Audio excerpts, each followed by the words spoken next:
She thought she could have a black man removed from first class with just a few carefully chosen words until he calmly reached into his pocket and flashed his FBI badge. Karen West strolled through Dallas, Fort Worth International Airport, her designer carry-on gliding smoothly behind her. She had taken this flight route countless times before, Dallas to Washington, D.C. first class, the only way she ever traveled. Everything about air travel felt predictable to her. The priority boarding, the complimentary champagne, the hushed conversations between professionals. She expected comfort and exclusivity. So when she approached her row and saw a black man in a crisp navy blue suit already seated beside her, her steps faltered. He had an air of quiet confidence, his laptop open, eyes scanning the screen as if he were reviewing something important. Karen's lips pressed together. She set her designer tote down with a little too much force and took her seat, barely masking her displeasure. First class wasn't supposed to be like this. The man beside her, Daniel Stokes, barely acknowledged her. He was focused, typing effortlessly, absorbed in his work. The glow from his laptop illuminated his face, highlighting the sharp angles of his features. He had the composure of someone who belonged here. Karen, however, wasn't convinced. She inhaled sharply through her nose, shifting in her seat. Her purse accidentally nudged his armrest. There was no reaction. She sat up straighter, glancing around as if expecting a flight attendant to notice this mistake. Then she took it a step further, leaning slightly toward him, just enough to make her presence known. "Excuse me," she said, her voice carefully polite. "Are you sure you're in the right seat?" Daniel didn't even look up. Yes. That was it. No elaboration, no explanation. Karen cleared her throat, glancing around again. This time she caught the eye of a flight attendant named Emily Jacobs, a young woman in her early 30s who had been assisting passengers a few rows ahead. Karen lifted her hand slightly, signaling Emily over. Daniel exhaled quietly, a subtle sign of annoyance. Emily approached with her usual professional smile. "Is everything all right, ma'am?" Karen forced a small chuckle, shaking her head, as if she found the situation vaguely amusing. "I think there's been a little mix-up. I believe this gentleman is in the wrong seat." Emily glanced at Daniel, who finally paused his typing and looked up. His expression was unreadable, but something flickered in his eyes, neither confusion nor surprise, but a calm awareness. Emily pulled out the passenger manifest from her tablet, quickly scanning the seat assignments. "Actually, Mr. Stokes is in his correct seat," she said politely. "Your ticket says 2A, and he's in 2B. Karen blinked, her fingers tightening around the edge of her armrest. "That's odd," she said, forcing a laugh. "Are you sure? I just assumed." Emily smiled, already sensing where this was going. "I'm sure, ma'am, everything looks correct." Karen's face twitched, her carefully controlled expression wavered for a fraction of a second before she smoothed it over with a tight-lipped smile. "Well," she exhaled, "I suppose mistakes happen." She turned toward the window, but she wasn't done, not even close. Daniel, meanwhile, had already gone back to his work. Emily hesitated for a moment, sensing the tension, then gave Daniel a quick nod before stepping away. But Karen was stewing. Her fingers tapped against her knee, her breath shallow, eyes darting toward the flight crew, and then back to Daniel. He wasn't reacting, wasn't explaining himself, wasn't offering any reassurances, wasn't playing into the little game she had expected him to. That made her angrier. She wasn't the kind of woman to let things slide. She decided to act. Karen sat stiffly, arms crossed over her chest, her mind racing. This wasn't right. She had flown first class for decades, and never, not once, had she been put in a situation like this. The man beside her wasn't doing anything wrong, yet she could not accept his presence. She felt her breath coming faster, frustration building beneath the surface. She couldn't just sit here quietly. She pressed the call button, and a soft chime sounded overhead. Emily reappeared a few moments later, her smile still professional and warm. "Ma'am, is there something I can help you with?" Karen kept her voice low, her tone carefully measured. "I'd like to request a seat change." Emily blinked. "Oh, are you uncomfortable? Is there an issue with the seat itself?" Karen hesitated half a second. She couldn't say what she was really thinking. Instead, she tilted her head toward Daniel, lowering her voice even further. I don't feel comfortable sitting here, she said, slow and deliberate. Emily's smile faltered. I'm sorry to hear that, ma'am. If there's a technical issue with the seat, I'd be happy to. No, it's not the seat, Karen interrupted. She exhaled sharply. I just prefer to sit elsewhere. Emily glanced at Daniel, who had paused his typing again but hadn't spoken a word. He was listening, waiting, his fingers hovering over the keyboard. Let me check if there are any open seats, Emily said, tapping her tablet. Just a moment. Karen sat back, lips pressed into a firm line. Daniel didn't react, didn't argue, didn't ask her why she was uncomfortable. His calm only fueled her anger. A few rows ahead, a man in a blazer turned his head slightly, pretending to check his phone, but clearly listening. Across the aisle, a woman gently nudged her husband. People were noticing. Emily's fingers moved quickly over the screen. I'm afraid we're at full capacity today, ma'am. There aren't any open first-class seats available. Karen's stomach clenched. Emily smiled apologetically. Would you like me to check in economy? There might be a seat available there. Karen's face burned. Economy, as if she would ever. Her voice caught in her throat. That's not going to work. Emily's polite smile remained in place. In that case, I hope you don't mind staying in your assigned seat. Karen forced a thin-lipped smile. I suppose I have no choice. Emily nodded. Let me know if you need anything else. She walked away, but Karen barely noticed. Her ears were ringing. Daniel, still silent, turned back to his laptop and resumed typing. That was it? That was his response. He was just going to pretend she didn't exist? Karen's fingers curled into fists. This was not over. She exhaled sharply and pressed the call button again. This time Emily hesitated before coming back. Ma'am. Karen sat up straighter. I need to speak to someone in charge. Emily's face remained neutral. I'm the lead flight attendant on this flight. Is there something I can clarify for you? Karen's voice sharpened. I need to speak to the head crew member or the pilot. A murmur spread through the cabin. Someone let out a quiet chuckle. Emily's expression remained professional, but it was clear her patience was thinning. Ma'am, the pilot is preparing for takeoff and won't be available. I'm happy to assist you. Karen pursed her lips, her jaw tightening. Daniel didn't look nervous or uncomfortable in the slightest, as though he'd danced this dance before. She lowered her voice again. I don't feel safe. That changed everything. Emily's smile dropped, her body stiffening. Daniel stopped typing. Across the aisle, a middle-aged man wearing a Bluetooth earpiece muttered, "Here we go again." Emily straightened. I'm sorry, ma'am, but can you clarify what you mean? Karen folded her hands neatly in her lap, tilting her head slightly. I just don't feel comfortable, she said, letting her voice waver suggestively. That's all. I think it'd be best if someone else took this seat. Daniel closed his laptop. This time he looked at her directly, and for the first time, Karen felt a flicker of uncertainty. But she refused to stop. She raised her voice louder, catching the attention of most of the cabin. I don't feel safe. Carefully chosen words that usually triggered immediate action. She expected the flight attendant to scramble and fix the problem, removing whoever caused the discomfort. But Emily remained rooted. Her posture stiffened, and her eyes darted to Daniel, who now had his hands resting on the laptop. He wasn't smiling, wasn't frowning. He simply stared at Karen, studying her. Karen didn't flinch. Not yet. Emily exhaled slowly. Ma'am, she said carefully, are you saying you feel threatened? Karen gave a tiny shrug. I'm not saying that.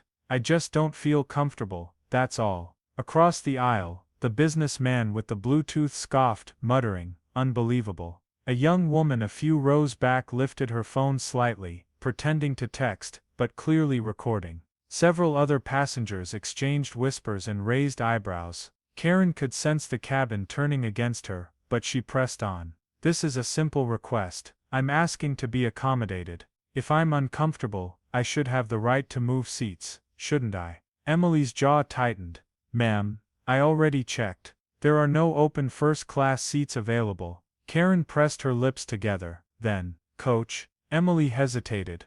There are 2 open seats in economy. Karen's posture straightened. Perfect, he can take one of them. A low ripple of shock passed through the cabin. Daniel inhaled deeply, fingers drumming once on the laptop before going still. He wasn't arguing, wasn't moving, simply watching. Emily blinked, as though double-checking the words she'd just heard. "Ma'am," Emily said, her voice lower and firmer, "just to clarify, you want me to move this passenger to economy, because you don't want to sit next to him." Karen nodded once, sitting straighter. "Yes." Emily inhaled through her nose. "That won't be happening." Karen's eyes snapped up. "Excuse me." Emily folded her hands in front of her, voice unwavering. "Mr. Stokes has a first-class ticket, just like you. He is in his assigned seat. I cannot and will not ask him to move." Karen felt her face grow hot. She was losing control of the situation. Passengers were openly staring now, some whispering, some shaking their heads. The young woman with the phone was still recording. Karen's stomach twisted. "This is ridiculous," she hissed. "I'm asking for the same courtesy that would be extended to anyone else who feels uncomfortable." Emily didn't budge. "You're asking me to remove a paying passenger from his assigned first-class seat for no valid reason. That is not an accommodation, that is discrimination." A sharp silence followed. Someone let out a low whistle. Daniel had not moved or spoken. He simply watched Karen, calmly waiting. Karen's pulse pounded. This was not how it was supposed to go. Emily squared her shoulders. "Ma'am, we're about to taxi. If you cannot remain seated and follow flight crew instructions, I will have to ask you to deplane." Karen's stomach lurched. "What?" Emily's tone stayed professional but firm. "You have two options, stay in your seat quietly, or deplane." "But Mr. Stokes is not moving." A few passengers clapped softly. Humiliation rose in Karen's chest. This was not how things were supposed to work. She was not supposed to be the one reprimanded. She opened her mouth, ready to argue, but Daniel casually reached into his pocket. He pulled out a leather case, flipped it open, and held it up. In a heartbeat, everything changed. A gold FBI badge gleamed under the cabin lights. The air in the plane seemed to shift. Karen went rigid. Passengers gasped, a few even chuckled, and the young woman with the phone zoomed in. Daniel's voice was calm, carrying no trace of anger. "Ma'am," he said smoothly, tilting his head. "Would you like to file an official complaint? I can take your statement right now." Karen's breath caught. She couldn't form words. Daniel didn't move, didn't blink. He just waited. For the first time Karen felt fully trapped, as though the floor had crumbled beneath her. The silence stretched, taut and heavy. His FBI badge shone under the overhead lights, impossible to ignore. Moments earlier, she had assumed she could push him out of the cabin. Now, with a quiet display of authority, he was exposing her accusations for what they were. Passengers stared, some smirking, others shaking their heads. Karen's mouth went dry, her thoughts spinning in search of a way out. He spoke again, his tone polite but pointed. "You said you felt uncomfortable, which is a serious allegation on a federal flight. If you believe I've done something inappropriate, I'd be happy to take your statement." Her heart hammered. She had wanted the airline to take her side. Instead she was inches away from accusing a federal agent of being a threat. She knew if she doubled down, she would face real consequences. Finally, after what felt like an eternity, Karen shook her head, barely a movement. "And no," she croaked. "No complaint." Daniel gave a single nod, as though he had expected that. Slowly he closed the badge holder, slipped it into his jacket, and reopened his laptop. Just like that, for him, it was over. For Karen, the nightmare had only begun. A few passengers murmured approval. One or two even clapped. Across the aisle, a businessman smirked and returned to his reading. The young woman with the phone was already typing. Karen's heart pounded. She wanted to melt into her seat, to reverse the last 10 minutes. But it was impossible. She had exposed herself, and people had witnessed it, even recorded it. Her eyes darted around, searching for a single sympathetic face. None appeared. Even Emily, who had initially been patient with her, looked drained of warmth. Karen swallowed hard. Any argument or explanation now would be futile. The plane hadn't even taken off, and she had already lost. She sat there, breathing shallowly, cheeks aflame. Daniel had flipped open his laptop again, typing calmly as though she no longer existed. The rest of the cabin, however, had not forgotten. Phones were out, conversations murmured. Karen's stomach twisted with dread. Eventually, Emily walked over, speaking in a hushed voice. "Ma'am, I need to confirm that you're okay to remain on this flight without further disruption." Karen stiffened, feeling passengers' eyes on her. She wanted to shout that she wasn't the problem, that this was a misunderstanding, but she knew better than to push further. She forced a hollow smile. "I'm fine." Emily nodded slowly. "I'm going to hold you to that," she said, then turned and walked away. Karen exhaled shakily, hands trembling in her lap. She felt certain the worst was behind her. But a soft chime caught her attention. She looked up just as the young woman with the phone smirked, tapping her screen. Karen recognized that look all too well. The look of someone uploading a video bound to go viral. Her pulse hammered. She turned forward, trying to control her breathing, telling herself that maybe it wouldn't spread too far. But then her phone vibrated in her purse. Once, twice, 3 times. Karen finally pulled it out, dread coiling in her gut. The texts flashed across the screen, messages from acquaintances, family, even old work colleagues she had lost touch with. Each asked the same thing in different words. "Karen, is this you? Please tell me this isn't real." She reluctantly opened her browser, hands shaking.